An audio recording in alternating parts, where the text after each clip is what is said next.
Au début de l'histoire, d'innombrables vaisseaux spatiaux extraterrestres géants sont arrivés aux États-Unis et le Soleil était bloqué par les vaisseaux spatiaux. Les humains ressentent de la peur en regardant les énormes vaisseaux spatiaux. Des éclairs constants illuminent la Statue de la Liberté. À l'intérieur du vaisseau spatial, il y a un groupe d'envahisseurs extraterrestres prêts à prendre le contrôle de la Terre. Pendant ce temps, le Japon n'a pas encore été envahi par les extraterrestres. Les gens mènent des journées paisibles comme d'habitude. Notre protagoniste, Ataru, apparaît également à ce moment-là.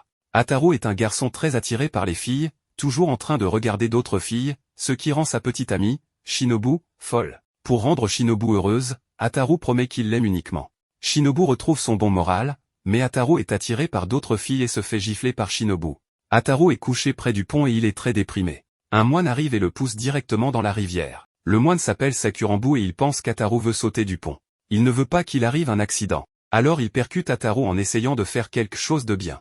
L'explication rend Ataru encore plus frustré après avoir vécu une journée de malchance. Mais ce n'est pas la fin.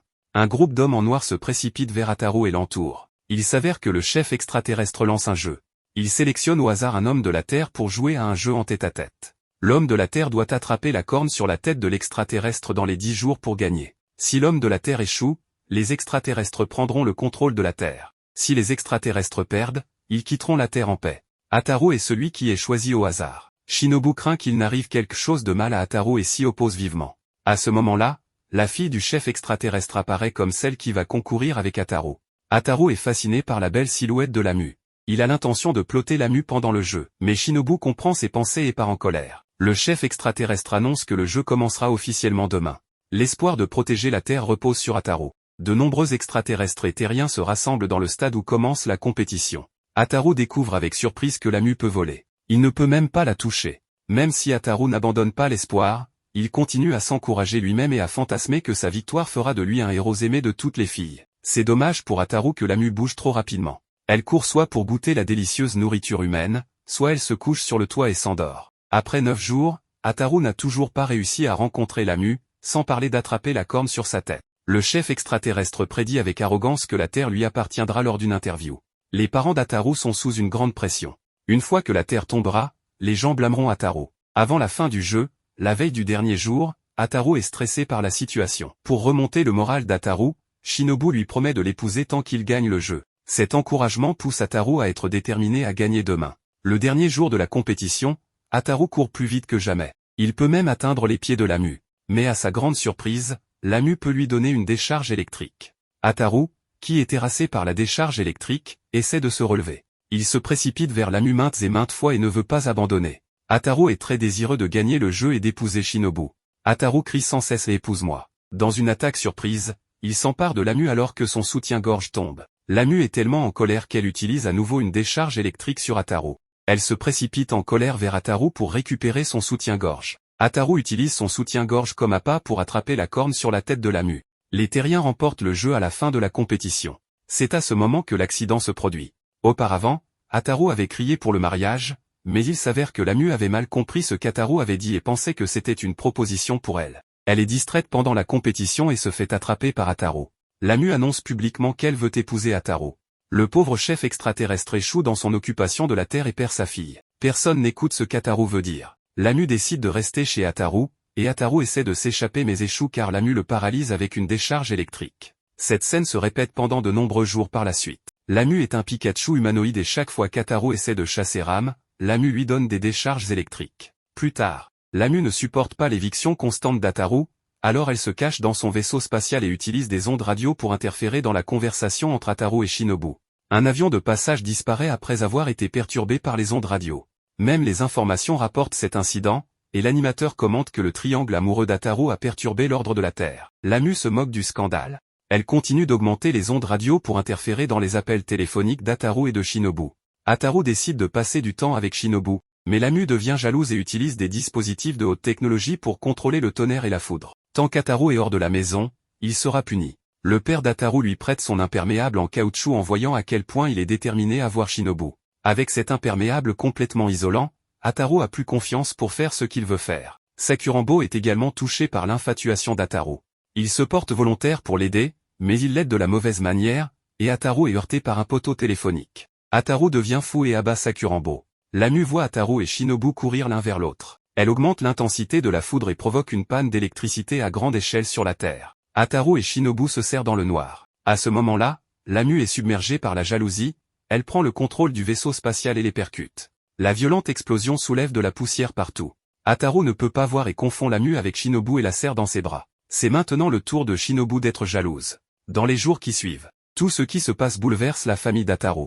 Ataru doit faire face à la Lamu collante qui insiste pour l'épouser. Ce n'est que le début. Lorsqu'Ataru est en classe, les enseignants et les camarades de classe retiennent leur colère. Shinobu est encore plus en colère et elle pleure beaucoup.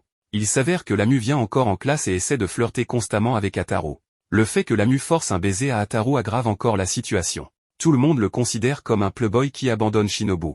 Shinobu devient furieuse. Elle attrape même la table et frappe Ataru frénétiquement. Après la guerre, Ataru est écrasé sous une pile de chaises.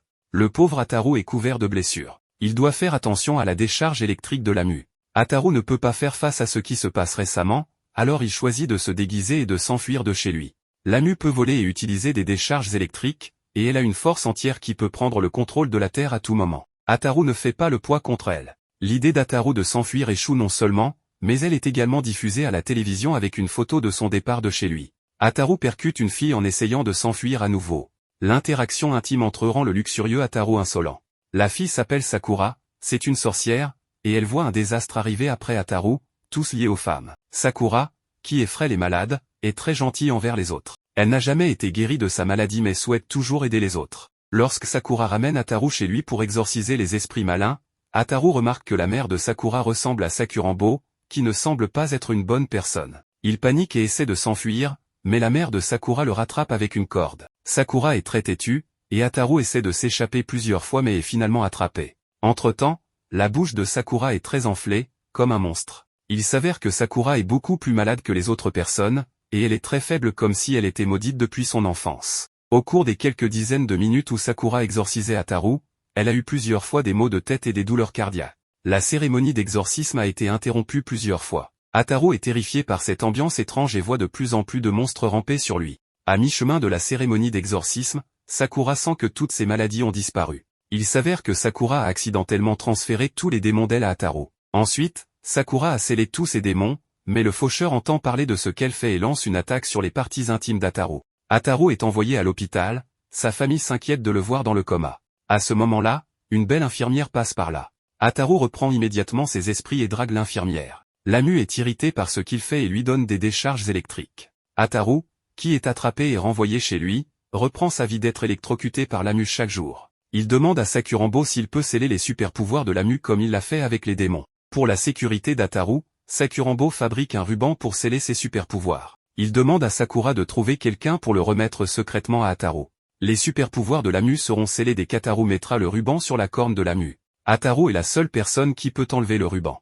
Ataru semble voir le sauveur de sa vie quand il reçoit le ruban, et il trompe Lamu en disant que c'est un cadeau du mari à sa femme. Lamu y croit. Après que la corne de Lamu a été attachée avec le ruban, ses capacités disparaissent complètement. Elle ne peut ni voler ni utiliser de décharge électrique. À ce moment-là, Lamu n'a pas encore réalisé que c'était un stratagème d'Ataru. Elle montre son ruban à Shinobu quand elle vient apporter de la nourriture à Ataru, ce qui rend Shinobu jalouse et la pousse à rester loin d'Ataru. Lamu a perdu ses super-pouvoirs ainsi que son sentiment de sécurité cette nuit-là. Elle a séjourné chez Ataru et a essayé de vivre avec lui. Elle découvre une lettre de Sakurambo à Ataru. Maintenant, tout éclate au grand jour. Et elle sait qu'Ataru voulait que ses super-pouvoirs soient scellés. Sans super-pouvoir, Lamu gratte simplement le visage d'Ataru avec ses ongles. Ataru se sent déjà coupable, et maintenant il est forcé de défaire le ruban. Lamu retrouve ses super-pouvoirs et les intensifie. Ataru est condamné à s'échapper cette nuit-là. Grâce à la divination de Sakurambo, il prévoit qu'il pourrait être impliqué dans des ennuis et s'enfuit avec ses bagages pendant la nuit.